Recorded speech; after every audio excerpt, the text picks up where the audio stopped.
Here we are at 2024 EAA in Oshkosh, and I'm having this really interesting experience with the JAARS. They're doing Christian philanthropy, spreading the word around the world.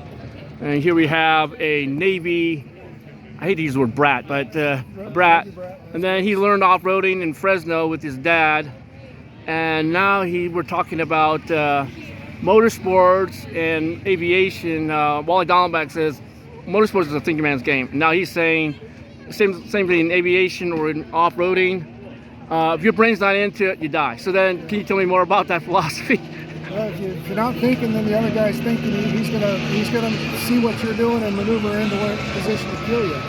Exactly. There you go. It's like Randy Cunningham said, "You want to fight your fight. You don't want to fight his fight. Right. If you fight his fight, then he may have an advantage." So, really good off the YouTube channel. All these fighter pilots talking about philosophy. And Randy Cunningham, his nickname was Duke because he's a fan of John Wayne, but he was always studying fighter pilot tactics. World War I, that German guy, Oswald Boelke, taught the famed Manfred von Richthofen, aka the Red Baron. So then the Red Baron, Manfred von Richthofen, says, "I want to be like Boelke." You have to have a foundation, you have to have a hero. So who was your hero growing up? Oh goodness, I think that one of my favorites was probably Pappy Boyington. Yeah, flying a Corsair. Right, that his incredible autobiography. I forgot, the Baba Black Sheep, was that the book? I think I had one that was signed by him. I really treasured it. It was really well written. Yes, the Corsair was my favorite. Being a Navy kid, I was, gotta love the Corsair, not the P-51. It's a cool airplane too, but you gotta love the Corsair. Yeah, that what is R2800 Pratt and Whitney. You can start a fight with any fighter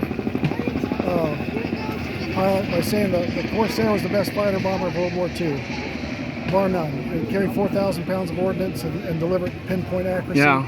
And it had a 12-to-1 kill ratio against the Japanese, so it was an awesome fighter.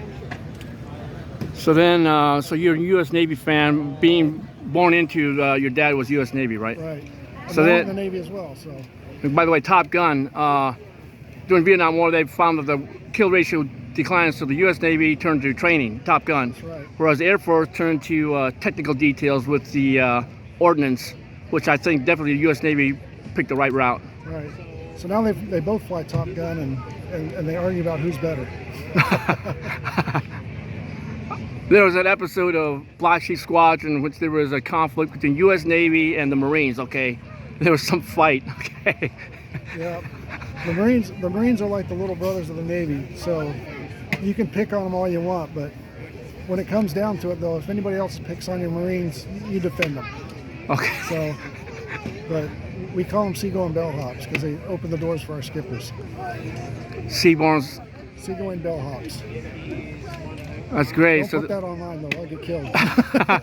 Yeah, there's real rivalry because even, I guess in World War II, there was competition for resources. All the three different U.S. Air Force, U.S. Army, right. They were all vying for finite number of resources.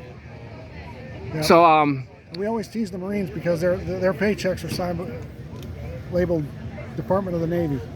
Really? Yes. So you can be a Marine all day long, but the Navy pays you. Oh yeah. So you're definitely you're gonna push the Navy. Oh, but I love the Marines. I had a friend that was in the Army and in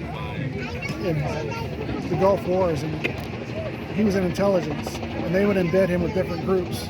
And he said he loved it. He loved going into places with the Marines because he always felt like per person it was a better fighting force. I'm sorry, say that again. Per person, he said he thought it was a better fighting force.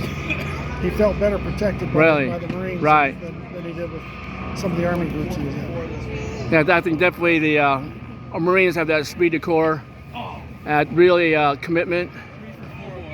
Yeah, so then the Army has the Rangers, the Army has the Green Berets, and then the Navy has the SEALs. So yeah, it's kind of good to see that U.S. military is, you know, pushing. In order to push the limits, you have to exceed the limits. All those special forces, they're really right at the limits. Yeah. So yeah, I was amazed at your background. Now you're doing something philanthropy, not, you know, going around people getting killed and all that. For me, it's all about spreading the gospel. Okay. So that's Yeah, really proud as a human being, and also a big military fan growing up. Those are my heroes. So that's why I aspired to. I'm known for really hardcore effort. So it's like if U.S. veterans can do it, well, so can I. That's right. Yeah. Put your heart in it.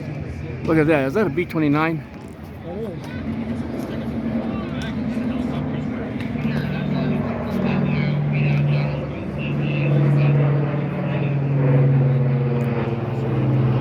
There's only 2 of those for you. Wow, that's so impressive.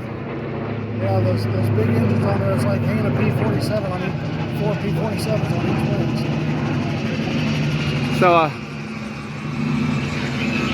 what are these helicopters? They're just, what are they flying around? They're just. You can go get a ride. Oh, okay. Yeah, they just fly a little circuit around so you can see the whole event from up in the air. All right, thanks again, and look forward to seeing your work out there in the world and spreading the word and doing positive things.